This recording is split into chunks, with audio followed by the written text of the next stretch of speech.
to Digging Deeper. You are watching the last episode of the season. This is the season finale of season 3. You are the 36th episode, I think. Wow. Congratulations. Yeah, thank you. Good for you. Thanks.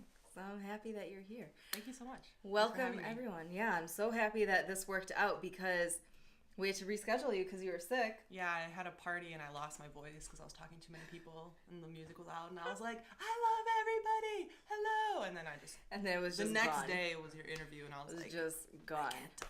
But it works out because now you get the special season finale episode. Save the best for last. Which is even better. So welcome to Digging Deeper Tuesdays. We're here every Tuesday at 7 p.m. except this is the last one, so we're going to take a break for a couple of months and then we'll come back. I'm your host, Tazeen. Recharge. Yes, I gotta recharge, I gotta take care of myself, I gotta meet new people and do things and then come back and share. Mm-hmm.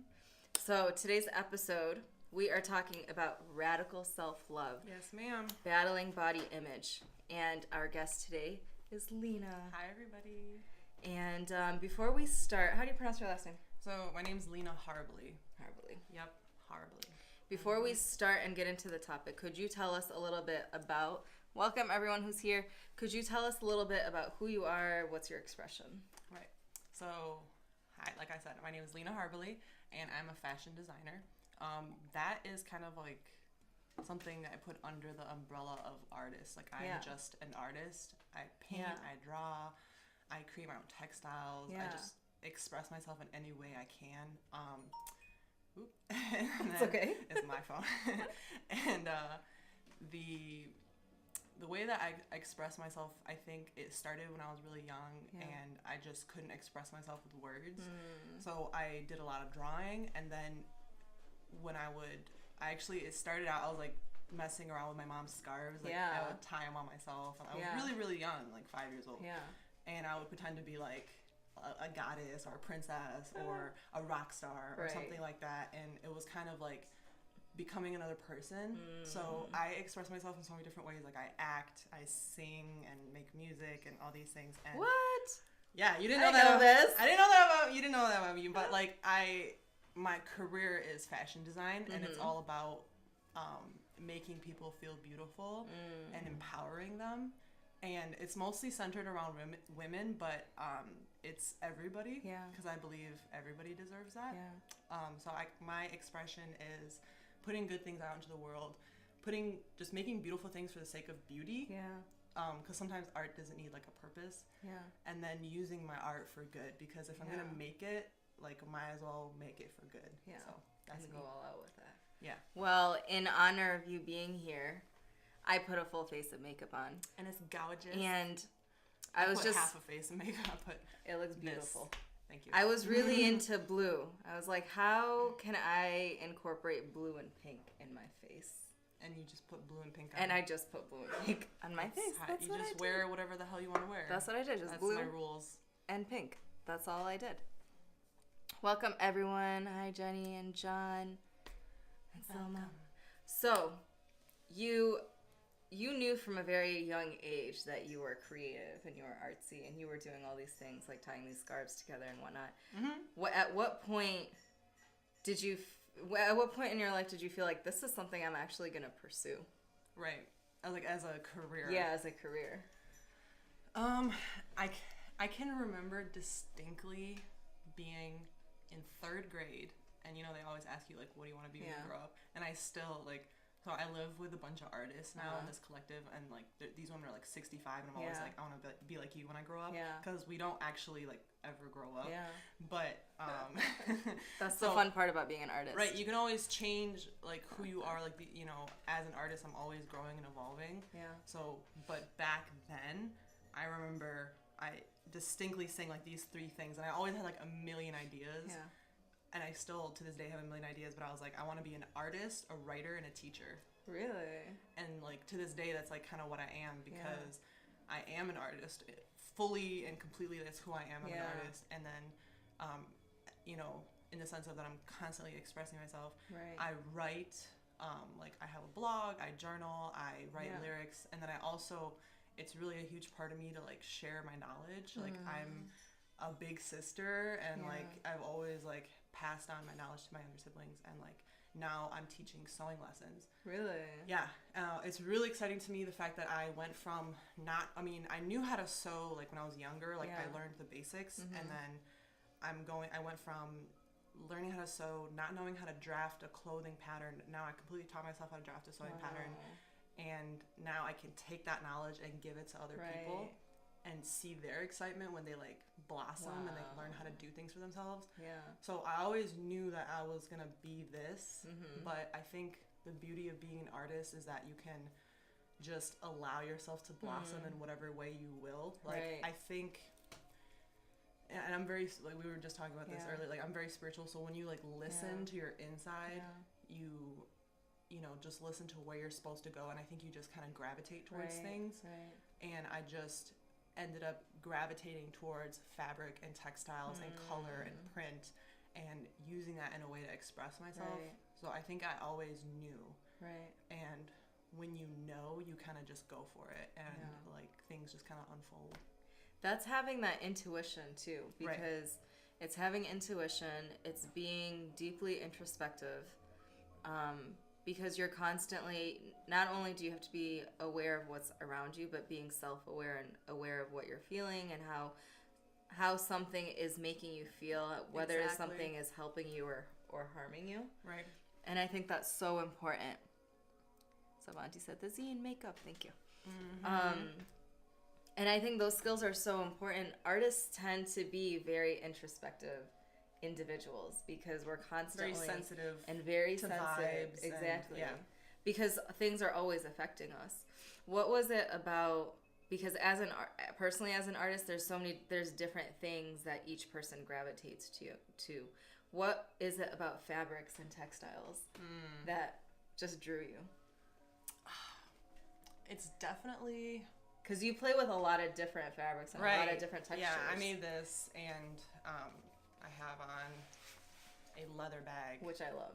Thank you very much. So I'm, right now I'm wearing a print. I'm wearing sheer.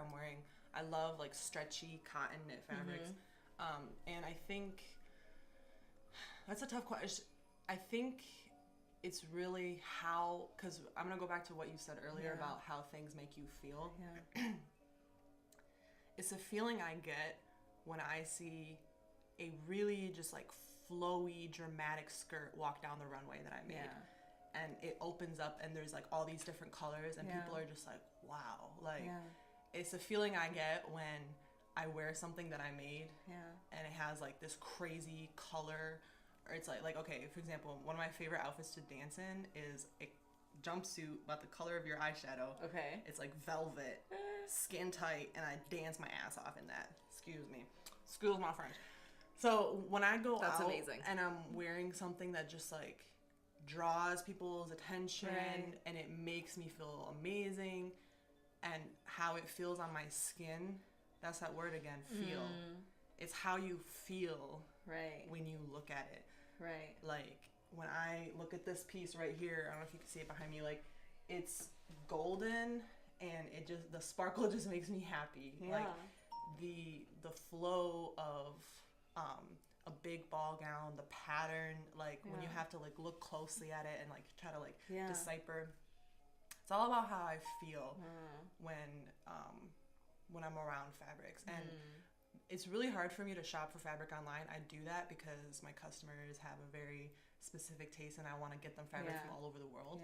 So I do shop for fabric online. Like I just got some like African print fabric, but I do love these giant fabric warehouses where you just go in there and this is me just like, like touching all the and touching everything like too. Touching all the fabric, like, and I just walk through and I feel things.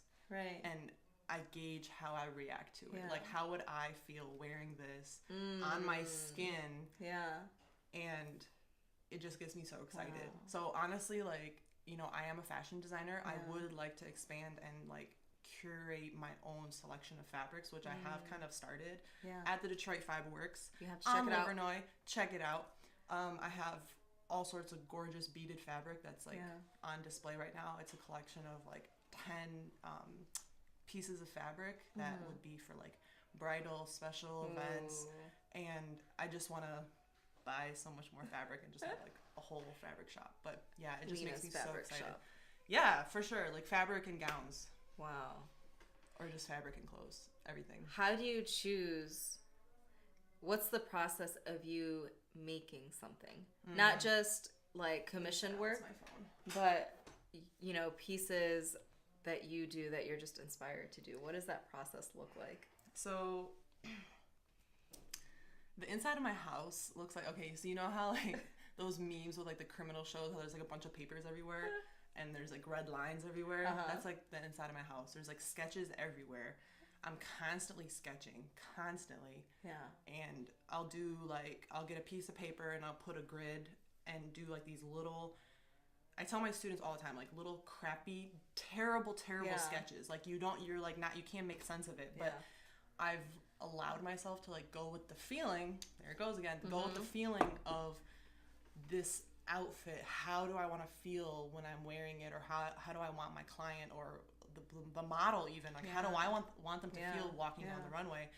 So maybe it's like, it has like an epic billowy cape, so I just scribble like this thing behind it just to like give an impression, because there's two types of fashion illustration. There's like the quick emotional, and then there's like the really nice hand-drawn detailed stuff. I do both, but it starts with like a really, really, really rough sketch where it's just like I'm getting my emotion, my feeling on the paper. So I do that. I have a bunch of them, and then I select, which one am I really leaning towards? Right.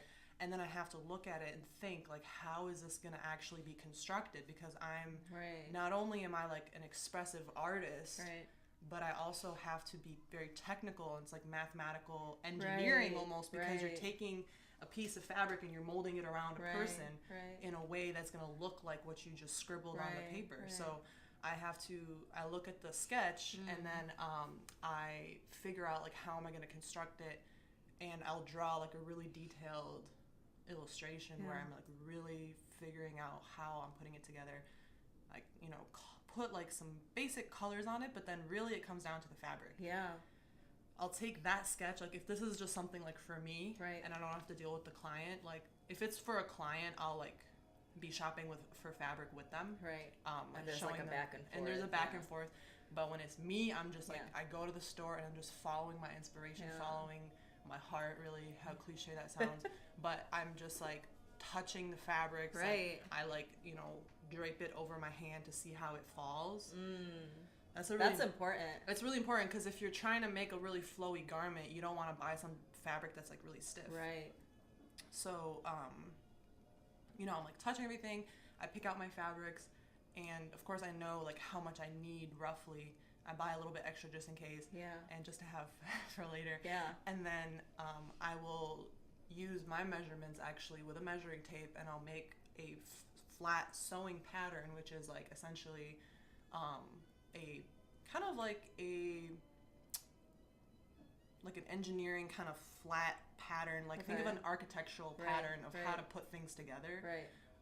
And then I cut those papers out and use those as diagrams to cut out the fabric.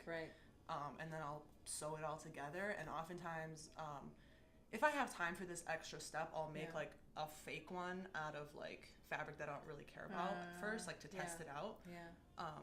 And then I'll make any adjustments I need, and then put it on a mannequin and put it in the store. Like that's how it goes. Do you get nervous when you make that first cut? I feel like I would be nervous, but that's because I don't know how to cut. When it's fabric that I really, really like, I definitely get nervous, because I'm like, when I buy fabrics, it's very hard for me to find it again. Like, because I'm finding it in these vintage shops and, like thrift stores and all these like weird places, because I love that. Like, I love finding a gem. That, when you walk in the room, like no one else is going to have that. No one else is going to wear that outfit. You can't be like upset, like, oh, Tammy's wearing the same dress as me again, It's not mass produced. It's not mass produced, so forever. I do get scared because I love the fabric so much. But then I've come to the point now where I really trust myself, like because I've been doing this. Like I can say now that I've been sewing for a decade. The first like human sized, because I started making like clothes for my dolls. The first human-sized outfit I made when I was like 12, 13. And I'm 24 now. Yeah. So it's been a decade of me sewing clothes, so I'm not as scared to just like a lot of times when I'm sewing stuff that's more simple, like t-shirt, dress, like any outfit that you're wearing right now, I would just look at the fabric, see how much I have, and then straight cut it out of the fabric, like not even make a pattern. Wow. Like I can just eyeball it and like cut it out. Yeah. Like I did that for this shirt. I just eyeballed it and was like, cool. And then it just worked out. Because but I'm sure the more you do it, it gets easier. And of course, nature. Like, you know, and that's the thing about being an artist. It's like you have to be okay with failing. Right. Right. That's why I get to the point now. I've gotten to the point now where I'm okay with, you know, just cutting it. I trust myself because I failed so much. Let me say that. I trust myself because I failed so much. Like that's so important. I didn't I was a perfectionist and I wouldn't let myself fail, so like I let my fear get in the way. But then finally when I started doing these runway shows, I had to like accept the fact that like, oh my god, I put this dress on this girl and like it doesn't fit her in the armpits. It's like pinching. It's not. I like did a terrible job. You have to like look at yourself in the mirror and be like, I did a terrible job on that dress. Now I have to cut it apart and do it again. Wow. And then every time I cut it apart and did it again, I was like, oh, if I do this way, then it will fit her right. And then now I'm just so used to like how things are put together that it's so easy for me. But you have to let yourself fail. You have to let yourself fail. Yeah. And you have to go through that process. That's the beauty, honestly, of being an artist, because it's continually looking at yourself in the mirror and saying, where can I grow? Right. What can I do to become better? And inevitably, it's not just going to be your art form. It's going to be you as a person that goes through that process, because you can't separate the art from the artist. No, you really can't. And I find that the more you know, the topic, the more you love yourself, the more you work on yourself, which working on yourself and growing, like just yourself personally, like put aside any of your career or whatever, just working on yourself personally is self-love. Yeah. And if you don't have self-love and work on yourself, you will not have the capacity to create on your highest level. And that was my problem. Right. Years ago, like, you know, I've been graduated for a few years now, and I'm so happy to announce that I'm not working a 9-to-5 anymore. I'm a straight entrepreneur. It's fucking amazing.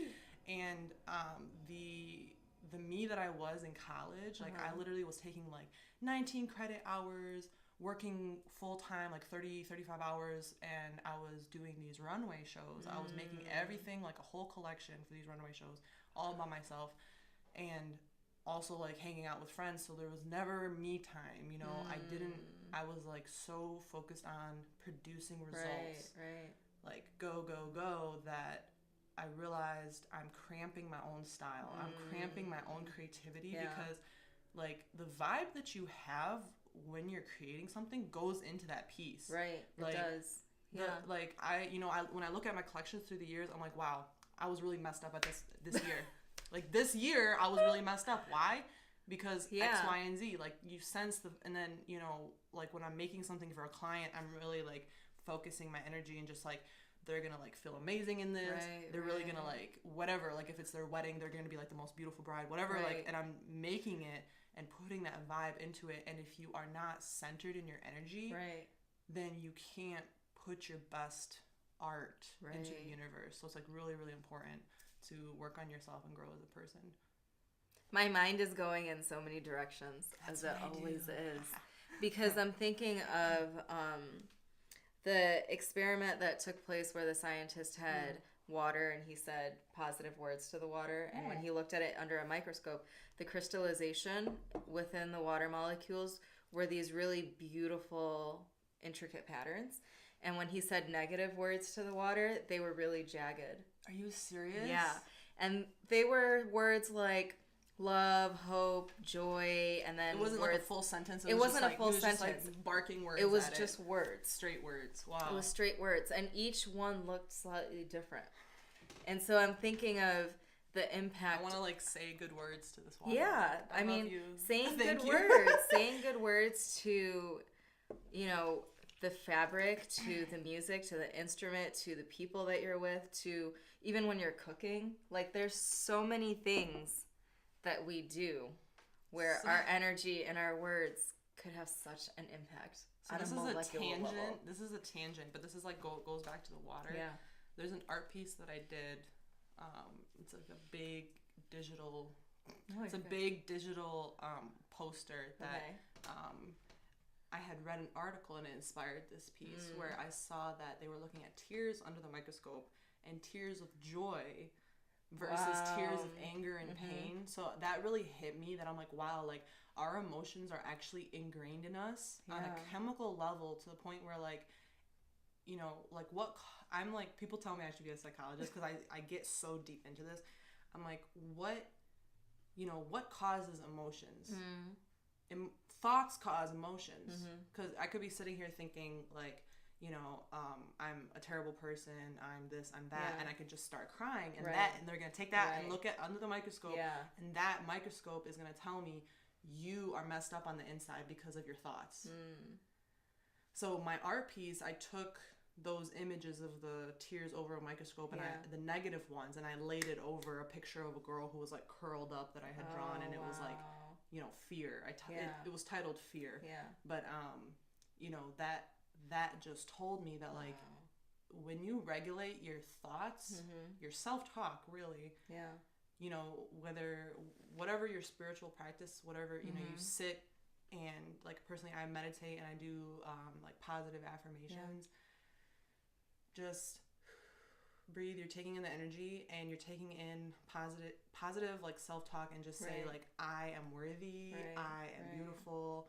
And when you have those thoughts in your head, you're actually changing your chemical makeup on the inside of your body. And even saying things like, I am healthy, like it's proven, you know, like there's a placebo effect. It's proven when people think that they're getting better, that they actually get better. And when people who are already ill, when you just have like this negative, I've seen it in my own family. You have this negative mindset, like, you just continue to get worse. You just let yourself go. You just you continue to get worse when you're just like, I'm sick. So it's all about how you think of yourself, how you speak to yourself. There's so much, but before, because I want to talk about this, I want to talk about self-love and those positive affirmations that you do. But before we get into that, let's rewind and talk a little bit about body image. And why was that something that was important for you to talk about? Right. So this is deep. Right now I'm 5'11" and I weigh probably like 200 pounds. It goes up and down. I have weighed this since I was this height. So AKA like 14, 15. And I've always felt, I can't say that always, like since like 12, 13, you know, like when women start developing and our bodies change, I was like, I'm fat, I'm this, I'm that. It was like, I'm fat, you know, my butt doesn't look right, my boobs are too small, I would wear like push-up bras, all these things. And it's so ironic to me that like, and I mentioned my weight and everything right now because it's like, it would be different if I was thinner now or if I looked a different, you know what I'm saying? Like, I'm exactly the same weight that I've been for this decade pretty much. And now I'm like, I don't understand what I was complaining about. Like, what was I complaining about? What was I so upset about? But I understand, I know now where it comes from. You know, my mom had 6 kids, okay? Wow. So that lady is like props, like Wonder Woman. So I understand that your body is not going to look the same as it did before. So, she, you know, she had like a few extra pounds on her. And she, you know, but of course for me, I'm just kind of like, that's your body. Like, I love you. I love, you know, you're like a cozy mom, you know, like that's, moms are supposed to look like that. But, you know, my whole life, I would just hear her talk about her weight, like, and she would go on these crash diets to the point, you know, and I was really, really young when I first started seeing this. So to the point where it affected me so much to where I was actually in middle school and high school, I was like bulimic and anorexic. like I would not eat. I wouldn't eat, and then I would binge eat and throw it up. Because I would feel so guilty, like, oh my God, I just ate all this crap. And, you know, or I would just not eat and I would get junk out of, like, you know, the vending machine, or I would drink diet soda because I felt like it was better. Like, just terrible, all these things to try to, like, I literally had a journal that was like, body inspo, and it was like all these like teeny tiny like size 0 girls that like now that I'm in the fashion industry, I know that like, and I have to say this, like as someone in the fashion industry, most of those people are genetically built that way. Okay, they are genetically built that way. Yes, they do diet and they work out to keep it up, and there is like the weird stuff where they eat cotton balls. There's definitely all that terrible stuff in the industry, but most of them are actually built that way. Like it's easy for them to stay that way. So for someone built like me, I have a more muscular build, I have a more athletic build, I'm tall, I'm broad shouldered, like it's impossible for me to ever look that way. And once I actually got to the point where I loved my body, it was so empowering. Like to put on something and just feel sexy and just feel good. And now, like, you know, I feel good no matter what I'm wearing. And, like, whether I have a face and makeup on, my hair is done, whatever, like, I, you know, that was, like, another thing. Like, I felt like, you know, my acne, I purposely didn't do, like, toner or whatever, like, for my face. Like, I have acne, and I wanted to show it because that's, like, another thing. Like, people are not realizing like Instagram is not real. You know, like throughout like the anorexia, bulimia, of course my skin was terrible because I was not eating right. So I had acne here and I would not leave the house without makeup. It was all self-hate, and I wasn't taking care of myself because I did not love myself enough. And you have to come to that realization through some adversity sometimes. You have to realize like, wow, I really didn't love myself enough to take care of myself because I thought that my body was not worthy.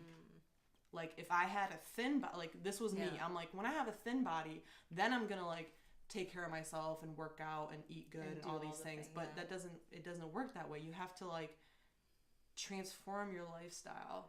It is cliche, like they say, it's not a diet, it's a lifestyle change. You have to completely transform your lifestyle to a self-care and self-love lifestyle, and then your body and how you feel about yourself will reflect that. It doesn't come the other way around. What was it that helped you make that transition, that made you realize those things? So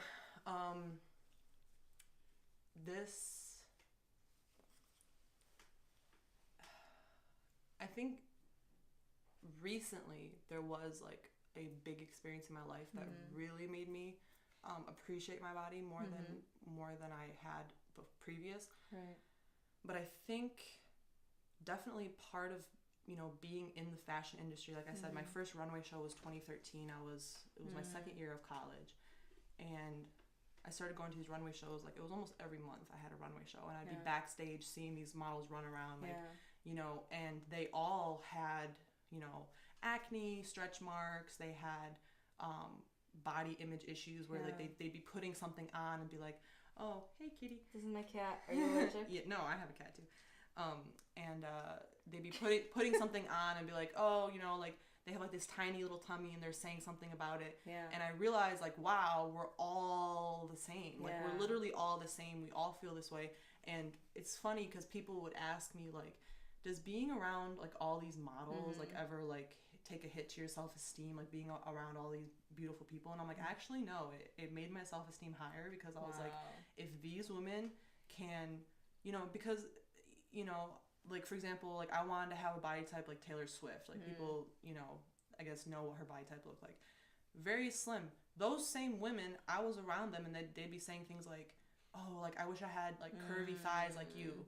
I wish I had, you know, you look so strong, like I'm so weak and thin, and they just have things to say about themselves too. So I realized like everyone just needs to be thankful for what we have, because that can be taken away like that.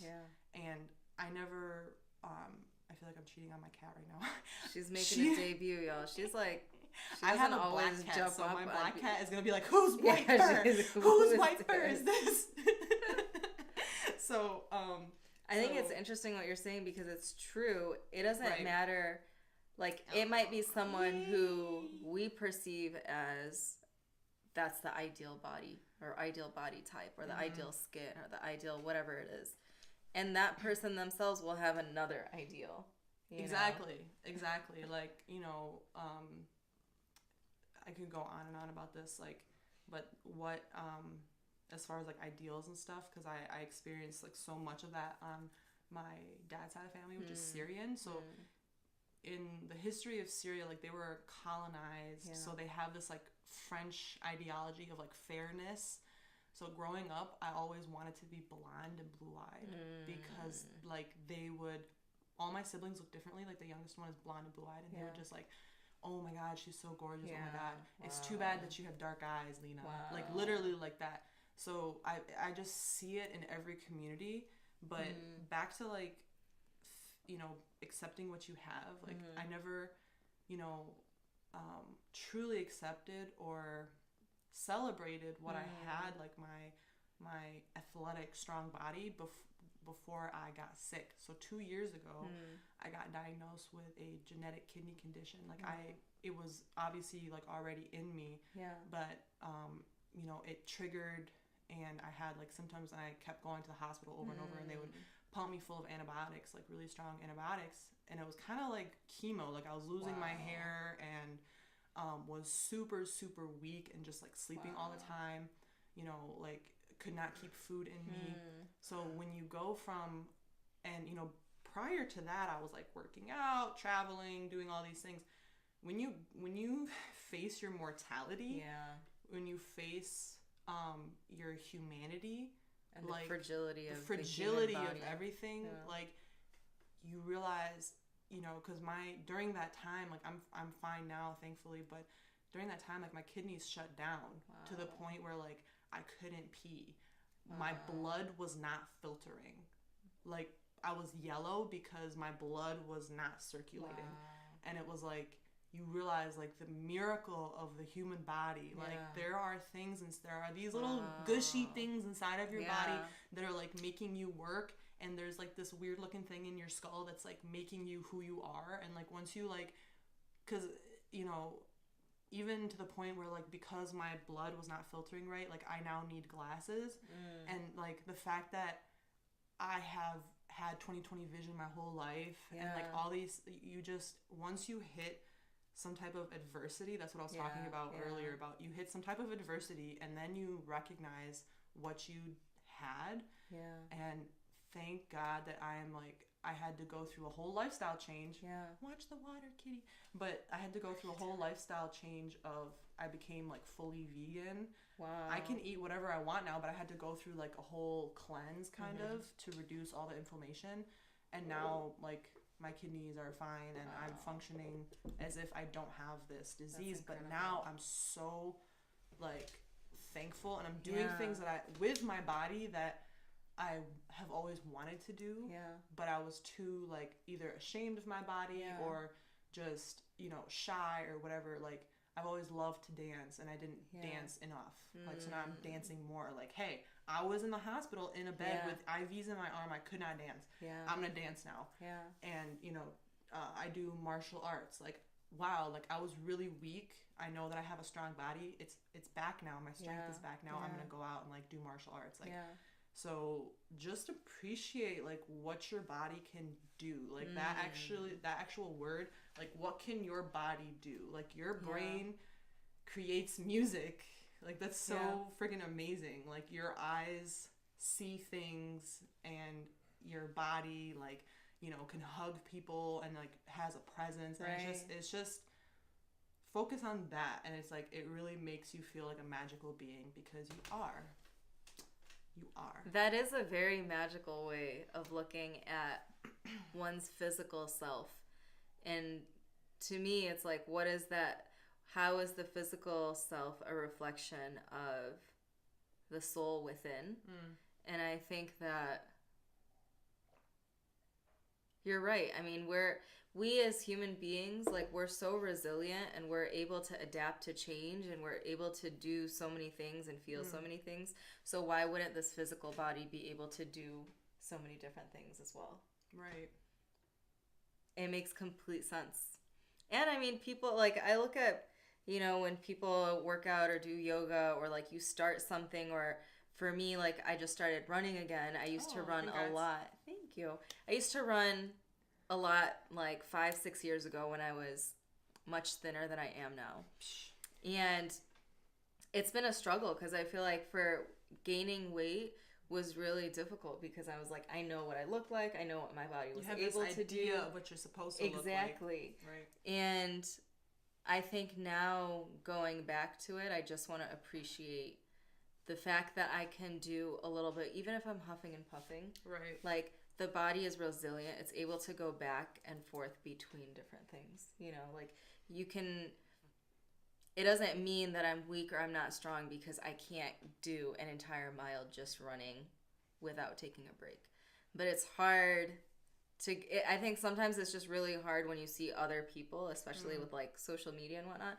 You see other people doing it and you're like, man, I could be doing that, but I'm not doing that, or I can't do that, or it's those negative thoughts that come in. And then it does affect whether or not you do that. Right. That's a huge thing. Like, when I'm... A part of self-love is, like, knowing your patterns, and it sounds like a pattern of yours is, like, comparing yourself to other people, which I have as well. So, like, when I'm in, like, a down part or point in my life, and I'm just kind of, like, down on myself, I'll be, like, scrolling through Instagram. Same thing, like, really wow, like, look at this, because I do, like, I don't do, like, a yoga. Well, I have, like, my own yoga practice. Like, who knows if I'm doing the poses right, but I just do. But you have your practice. I do what feels good, know? And I'm like, dang, this person is like so much more flexible than me. Yeah. I'm never going to be able to do a handstand, all these things. But then I'm like, you know what? While I'm sitting on my butt right now looking at this person, she's probably practicing. So for me, I'm like, I have to quit. The time that you spend comparing yourself to other people is the time that you could be working on yourself. Right. That is like, I have had to tell myself that like multiple times. And also... You don't know what, like, these, like, little yoga girls could be alcoholics. You don't know. Like, you don't know what anyone's going through. They could be, like, like, they could be terrible people. Like, a lot of these Instagram people, like, they look so perfect. Yeah. But they could honestly be, like, terrible people and have terrible lives. And you have no clue, but you're just, like, sitting there looking at this, like, curated image. That's exactly what I was going to say. It's curated. It's a curated experience. Right. Like, and it's like how they want you to pursue. So it's really like going back to like psychological thing. It's like social media is very egotistical in a sense that, and we all know this, of course, but it's like fascinating to me because it shows me who they want you to think that they are. Yeah. Like, and my Instagram, of course, like I'm not immune to this. I'm like, my Instagram is who I want you to think I am. Yeah. Like, I don't want you to know that, like, I'm up at 2 a.m., like, watching Netflix, like, eating a bowl of ice cream. Like, I don't post that. And flipping through Instagram at the same time. Right. And also, watching Netflix and being like, like, eating ice cream and be like, wow, look at those abs. Like, so... Literally, just grab some chocolate and add it to such a pig at 2 a.m. Like, I'm not even kidding. So, so it's like people just post what they want you to see, and you can't compare yourself to others. You have to just, like, the best thing you can do is, like, zone into yourself. And I know that sounds selfish, but I realize you cannot pour from an empty cup. Yeah. Like, you really, really can't. You have to love yourself before you can love other people. Yeah.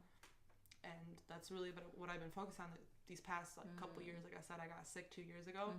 And after I got sick, I was like, I need to focus on me right now. Yeah. Like, a lot of people dropped out of my life because, I didn't have time to just be there for them necessarily. I was just, like, focusing on me. But then the people that needed to stick around, I have a really strong circle now because they supported. Like, that's one thing about... this is like kind of a tangent, but self-love is also like no toxic people in your life. And a toxic person is someone who does not appreciate or does not allow you to love yourself. It like if you have a friend who's like asking you to hang out and you're like, hey, I just need like a me day right now. Yeah. You know, and they're like guilting you for that or something. That's not a good friend. Like you need people who encourage you to love yourself, encourage you to take care of yourself. Like, and also like self-love is like building a supportive, happy, loving community. Yeah. So, because I think that it's true that we're reflections of our network and a reflection of our friends and our companions and our communities. And I think that's why it's so important to be intentional about who you surround yourself with, because naturally so, just like we're giving off energy, we're taking in energy from other people. Right.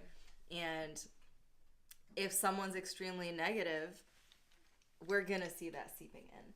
You know, in our own lives. And I think that is really, really important. And sometimes it's really hard because you do end up feeling guilty, but I think that it's more important. I don't think it's selfish, because I think it is more about thinking about what type of energy you want to fuel, so to speak. Whether it's coming to you or from you to somebody else. Right. Like, it's still energy that gets passed from person to person because it's shared.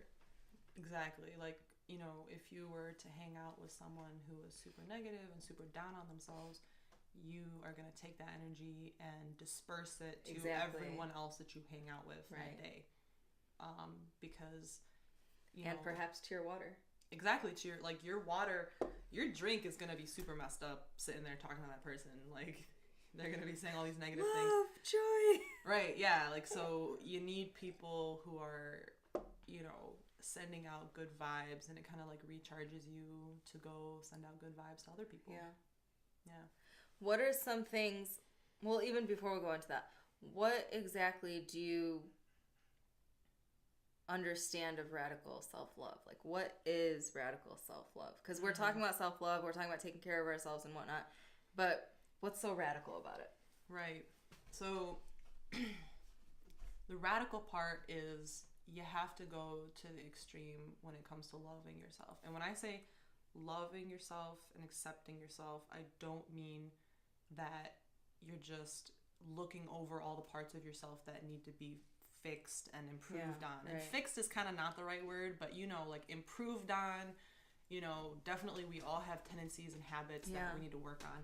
Needs growth. That needs growth. So I'm not saying be blindly in love with yourself. I'm saying radically accept and love every part of yourself and who you are. So for me as an entrepreneur, I have to look at myself in the mirror and say, if I lost everything and I was homeless on the street and I was filthy and dirty and stanky, I would still love myself. I would still be happy with myself. Like, because I am, you know, worthy as a human being, just as I am, with nothing. If I had nothing to my name, I didn't look cute, I didn't act cute, you know, all of these things, you are worthy as a human being. And that's what's so radical about it, because we are all big on, it's so trendy to have self-love when you're in a good place. Right. Like, right now, I'm, like, talking about self-love, like, you know, and next month, maybe I'm in a really dark place and I'm not taking care of myself. Right. You know, it's really trendy to take care of yourself when you're in a good place. Right. But it's... Preach. It's so important and essential to have self-love radically, which is unconditional. Right. Unconditional, no matter what you're going through in your life, because you will have, like, 2 years ago, as you know, my life has changed a lot since my illness. I was homeless. You know, I couldn't keep a job. I, you know, had no money to my name. Like, my bank account was literally zero. And I still, you know, obviously in that dark point, I was like, wasn't feeling the best about myself. But I was like, I am still enough. I am still worthy. I still have, you know, my talents. I still have my voice as an artist and a creator. That, like, you're just looking on the inside, like what is inside of you, and you're accepting that, and you're giving it life, essentially. Giving it life. Right. You know, because even in those darkest times, like, I was still able to like I did not have a stable place to stay, and I made a runway collection. If I was in a self-hating mindset, I would not have done that. Because I would be in the mindset of like, you know, look at me, I'm homeless, I obviously can't do anything right, whatever, like my life is crap, I'm crap, you know, like I'm equating my outside situation to your worth, to my worth, which goes back to like my time in college. I was so overproductive because I was trying to find my worth. I was trying to be like, look, I got all A's and I'm doing this and I'm doing this. I'm worthy. No, self-love is take all that aside. If you had nothing, then you're still worthy. That's what I'm talking about. Yeah. That's deep. And I think that takes a lot of introspection to be able to get to that point. Because it's so easy, especially when we're at a high point in our life, it's so easy to think, oh, I've got X, Y, and Z, therefore I'm worthy. And we might not be saying those specific things to ourselves, but it's reflected. Like we're constantly, and I think one of the things that really frustrates me is, you know, when people first meet, like the question, what do you do, or where do you work, or assessing your value, right? Assessing how worthy you are based on these worthy external, of their time. Exactly, worthy of their time. Yeah. And for me, and one thing that's really important to me on this show is to ask, what's your expression? Because I think that's so much more important, because that's just a reflection of who you are, and what you do with that thing that you are, and those feelings that you have. But yeah, I think it's definitely a journey. Do you think there's a point where you reach that and it stays, or is it a constant, like you said, you do positive affirmations. Right. So is it something that is a constant practice in your life so that you can maintain? Right. Yeah. Like, just like I was saying, as far as like diet and exercise, you can't, you know, or prayer, you can't just pray once and be like, well, I'm set for the rest of my life. I'm good. You know, like, you know, one thing for me, like I'm an artist, so like my studio has like fabric everywhere, paint, all stuff. So and you know, growing up, I'd hear my mom saying like, oh, like your room is messy, like you're messy. So in the back of my head, sometimes I'll have negative self-talk, like, oh, you're so messy. I'll look at my studio and be like, oh, you're so messy, and then I have to go back and be like, no, you're creative. You're creative. You just got a lot going on right now, but we're gonna take some time and clean up the studio. Yeah. Like, you know, we're gonna just be like. So as a teacher right now, I talk to myself how I would talk to my students. That's a really good tip. Like, you know, either talk to yourself, I'm sure you've heard like how you would talk to your best friend, or your daughter, or, you know, basically your best friend, your daughter, someone you really care about, and which is funny because we should all care about ourselves that much. But for me, it's really, I like the analogy of a teacher, because my students are always like, you know, not all of them, but a lot of the like adolescents will be really down on themselves. Like they'll draw something and be like, oh my God, it's terrible, I want to crumple it up. And I have to be like, hey, like it's okay to suck sometimes. Like we all suck sometimes. And like, instead of being like, no, it's good, because that's like taking away like the failure kind of, you know, like you have to be, you know, back to what I said earlier, you have to be okay with failure. And that's part of all of this. Like, the college me, the productive me was afraid to fail, so I just like pushed myself to the point where I wasn't taking care of myself because of that fear of failure. But if you talk to yourself like you know, the studio, like, hey, you know, you failed this week at keeping the studio clean, you failed, like, and that's okay. You know, we're gonna try again next week. We're gonna try again next week. That doesn't mean that you as a person are a failure. You as a person are that does not mean that I am a disorganized person. Right. That means that I was disorganized this week. So like not taking scenarios and situations and like labeling it on yourself, which is what we do. We do that our whole lives. We like pick up things, like whether it be like, you know, like your gym teacher could have said something about your running, like in school, like, oh, you're not fast enough or whatever, and it could just be like stuck in your brain for the rest of your life. But unless you do that self-reflection every day, or as often as you, like, I definitely don't do it every day, as often as you can, and listen to yourself. And it doesn't even have to be like a meditation practice where you like sit down and all that stuff. Yeah. You know, just on the day-to-day, like driving around, doing what you're doing, listen to the inside of your brain, because there's always like, you know, there are other people saying things, and you're just like saying it in your voice. Like, gym teacher said that and now I'm not going to go running anymore because I'm in a mood.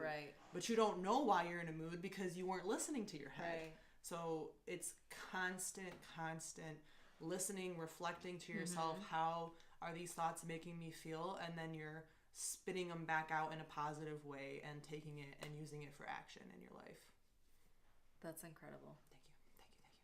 Thank you. One of the other things that you had mentioned when you had brought up this topic was about radical self-love as being a way, like you're talking right now about listening to yourself and listening to your thoughts and your emotions. But you had also mentioned about connecting to the divine within you. So I was wondering if you could talk about that a little bit and what that means, because to me it feels like if you believe that, then you look at yourself as that magical, angelic, ethereal, whatever word you want to call it, being that exists. Right. So my spiritual belief and practice is that whatever, like God is like a convenient term, so like God or whatever that created us, the same energy that God is made out of, the universe is made out of, and we are made out of. Like atoms are all just little particles, and we're all made out of all of this energy. And when you believe that, you believe that you come from, you know, a string of energies that have just transformed throughout all of time, that you're just part of this. You know, we all feel like outsiders sometimes, but you know, whether you have a religious community or any type of community or you don't, you are part of this. You're part of the earth. You're part of this energy, this feeling. And once you accept that about yourself, then it's very easy to love yourself. Wow. Like, hey, this energy, God created me. Somehow I'm not this ant crawling around on the paper. I am, you know, I'm not, I am not a tree right now. Like, I am a human being. Like this, like think of I read like a statistic. It was like 1 in 4 giant, like trillion, billion chances of being a human being. It was Gary V. I don't know if you follow him. But he posted something recently about like you have X amount of chances of being a human being. Interesting. So like God energy chose your soul to be in a human being. Like you're here for a reason. There's not that many human beings. Like there are, like there's a lot, but there's not that many when you think of how many bugs there are. There's more bugs than human beings. You could have been a beetle. There's like so many. Yeah, that's right. Been, you know, like you could have been a plant. You could have, you know, and then I wouldn't have been able to. I just think of all the things that I wouldn't have been able to experience or do, or even like, you know, like if I had different abilities, you know, if I wasn't able to see, if I wasn't able to walk, like there's, you know, when you realize that God or the energy created you as you are right now for a purpose, then you realize that you're part of this giant machine. Like the globe is just an organism, and we are all like atoms in this organism flowing around, and we're supposed to just, like, I'm an atom just like buzzing next to you, and I bump you, and then there's energy, and you bump someone else, and so every action that I take is a divine action. Like it's all part of that flowing of energy. So once you realize that and you really connect with that, then you do, like you said, you feel like a divine being and spirit. I think also that as artists, we have these ideas that come to us, and they're not from us. It's not like we were sitting and like where did that idea come from, right? Like where did a song come from? Where did a melody come from? Where did an idea for piecing together, or like, you know, whatever outfit that you put together, whatever it is, those ideas come from somewhere that is either within us or without us, but it wasn't us being intentional, right? There's that spiritual divine nature of just the art itself. Right. And us being vehicles of that. And so I feel like what you're saying just makes complete sense, because we are, like, this physical body is housing something that is truly magical and truly powerful. Right. You know, it's just a matter of, are we tapping into that? Are we valuing it? Do we even realize that it's there? You know, and that we can do something with it. And, you know, when you're talking about, like, tapping someone or whatever, I'm thinking of, like, this energy, you know, like, there's an exchange that takes place. Right. But all at its root, all of those things come from the same place. Right. Like, we're all really just one being, one moment, you know, one time. There's this book that I'm still eating away at. It's like giant, but I would recommend it to anyone who's spiritual and who's interested in like self-growth. It's The Laws of Success by Napoleon Hill. I don't know if you've heard of this. But the book, write that baby down. Laws of Success by Napoleon Hill. It looks like a Bible, and it is like the Bible for life. And it outlines 15 like laws that really like improve, I guess, your quality of life. And one of them talks about the law of attraction, which is so popular now. But I like this book because it talks about like the scientific and spiritual aspects of it, where, you know, you were just saying like, how do we tap into it? But it's more like, how do we open ourselves up to it? Because essentially the law of attraction is, he states, it's like how we get radio frequencies. Like, we turn on our radio, which is opening ourselves up to it. Right. Turn on our radio, and there's this like invisible little frequency that comes to our radio, and then it comes out. So the law of attraction is, he believes that our brain, because we have neurons that send electrical signals. Right. It's so, if you think strong enough about something, like if you're meditating strong enough about something, that you're actually sending an electrical signal from your brain to someone else's brain. Whoa. Like not directly like a text message, but you're like sending but something you're putting it out there into the universe, and it's like floating around, and eventually it's gonna land into someone else's like, you know, radio antenna, and they're gonna pick it up. And I really believe that, where like you know, when I'm going into a job interview, I'm going into whatever, like, you know, like I got my shop, I just ended up in this new artist community, and every time before I went into those situations, I had the mindset like, I'm gonna get into this place. I am, you know, this is my new storefront. This is, you know, this is my opportunity. Like, and I was putting those like vibes out, and they were picked up, and you know, the universe accepted, and you know, things happened and brought things into it. And I think we as artists, and just I guess people in general, like if you are looking for inspiration, you really just have to learn how to tap into yourself enough to where you just know how to listen. Because if you don't know how to listen to your own brain, how are you gonna get like signals from other people's brains, essentially? Like, you have to be able to listen to yourself, right? And then when you learn how to listen to yourself, you learn how to like pay attention to the signs that the universe is giving you, because you'll start getting those like gut feelings, like, oh, I should probably text that person and ask them about this. I should probably go to that event. I should probably do this, you know, like, but you don't know why. And it's because you're getting these like suggestions from the universe that are pushing you towards your fate, essentially. Right. It's like your spirit's being moved. Right. And when you're, you know, that's why they talk about like, I really believe in like, not necessarily like destiny, like, you know, you're destined to do exactly this, right? But there is like a fate that's drawing everyone, and it's really, I think, these different energies that are getting sent to you. You have the power to bounce off the negative ones, or the things that are going to draw you or pull you astray. But when you're not paying attention to yourself, that's when you start kind of like veering and, you know, taking these dark paths and turns, and you're not going, you know. Right. But then when you start listening to yourself again, then you're like, oh, let me come back over here. Yeah. This feels right. This feels right. Right. So I'm going to go down this path. But it all comes down to being receptive to what the universe has to say. I'm going to let you tell us what feels right to you by moving out of the way and letting you share with us. Oh, do you want the chair? Are you going to sit next to me? Or, okay. You can have the chair if you want. Well, I'm going to move this up here then. If you could share pieces with us and tell us where to find you and, like, you know, all that stuff. Okay, so let me bring this up here. This is a new piece that I'm working on. It's almost done, and I wanted to do this live because I wanted to just show you like what I do as a designer. Yeah.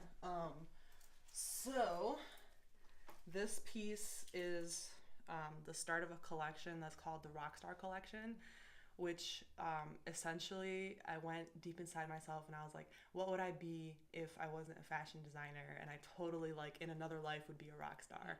And I asked myself then, like, what would a rock star wear? How do I want to feel? And I want to feel exuberant and bright and just full of energy. And that's why I went with the gold. So the gold is going to be kind of a theme in this collection. And what I do as a designer, like I talked about earlier with the sketches and everything, when it comes to the sewing portion, I have things on a mannequin and I decide, like, hey, what does it look like, you know, when this design originally didn't have an open chest. Like, I did that later. I'm, like, experimenting. So right now I'm in the process of putting on these shoulder pieces. So I'll get, like, pins and I'll just attach it. And I decided that originally this had long sleeves. So I decided that I really liked the shoulder like that. And I just hired seamstresses who are helping me create this collection. So I have this piece, which is, like I said, the start of the Rockstar Collection, which is, you know, performers like yourself, artists, models, anyone who wants to show out, basically. Anyone who wants to like really express who they are. So this is something that I would make for like a custom piece. So to find me, you can go to lenaharbali.com, and my Instagram is also Lena Harbali, which I'm sure it'll be tagged.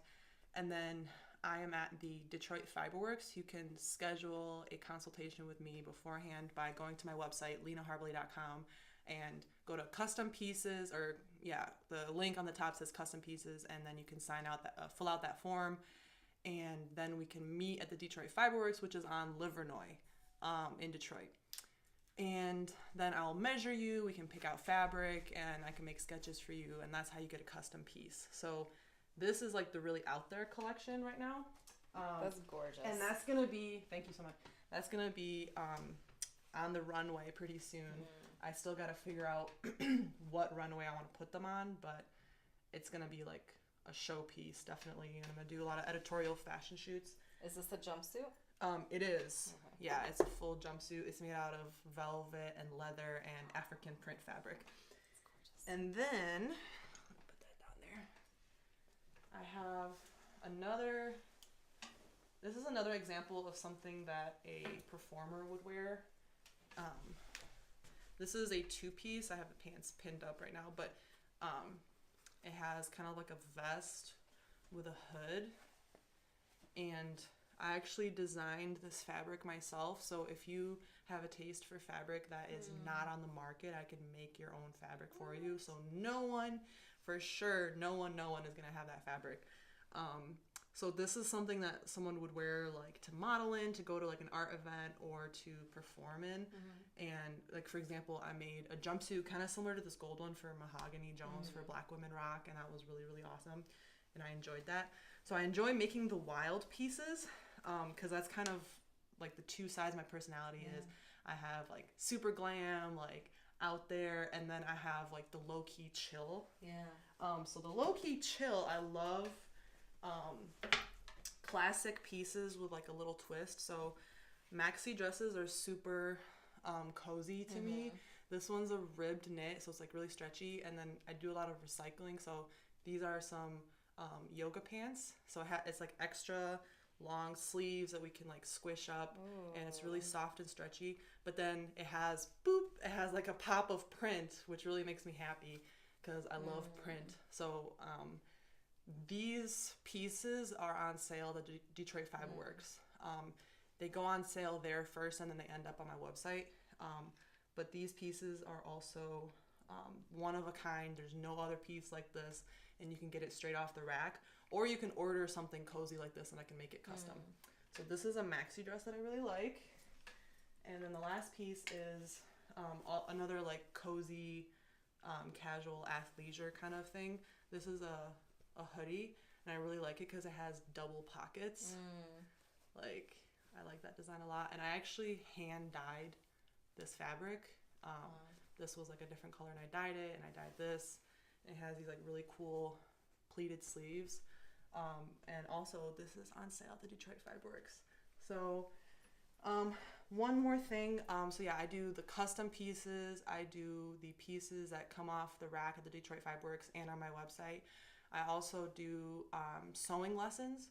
So I have a workshop tomorrow at 7 p.m. and it's free, open to the public. And if you go to my Instagram, you can get the information for that. Perfect. And it's a monthly workshop where you can meet me and learn how to sew, so you can like add little pizzazz to the outfits that you already have. Where is it going to be? It's at my home, which is the Artist Lofts on Michigan and Schaefer in Dearborn. In the community center. And I offer these workshops because I want people to be able to interact with the clothing that I make for them. You know, whether it, you know, they have it for a long time and they really love it and it rips one day, they can sew it up. Even though for my custom pieces, I do offer a lifetime warranty. But, you know, like they can add a little patch to it one day, you know, they constantly can update it and work with it. And, you know, if they gain weight or lose weight, they can take it in or whatever. And with the wardrobe that they already have. And I also do private sewing lessons. So yeah, hit me up for all of your custom outfit needs, your cozy outfit, performant outfit, anything. And then the sewing lessons are really like what I'm going for right now because I enjoy passing on knowledge to other people. Thank you so much. Thanks so much for having me. It was really fun. That is awesome. Can we move this back? Yes. Yep. I can put this lady back over here. This is dope. Thank you. This is gorgeous. Can you guys tell? It's just beautiful. The detailing on it. It's like all open. That against green. This is one of my favorite colors. Oh, thank you. The emerald green. Yeah. It's my favorite too. And it reminds me of royalty. Yeah. And I want people to feel like queens when they're wearing my clothes. That's what we want to feel. Well, thank you so much for being here. I really appreciate it. And thank you guys for being so supportive and watching Digging Deeper for, you know, another 3-month season. We will be back in July. I will be sending all the updates and whatnot. But I just wanted to do a few shout outs. Thank you to Malika Arts. We've got her art here. And thank you to Christina and Michelle Roundtree, who did all of the graphics that you see for Digging Deeper. All the flyers that you see, those are all her. Really talented. Really talented. And every season she comes up with something that's slightly different but the same idea. And so I'm super grateful for having her. And that's it. We'll see you guys in a couple of months. Until then, bye. Radical self-love. Yes, love yourselves. Love yourselves. Take care of yourselves. We can continue the conversation on Instagram, and I will post everything that Lena mentioned so you can find her. Yay. All right, y'all. Peace. Bye.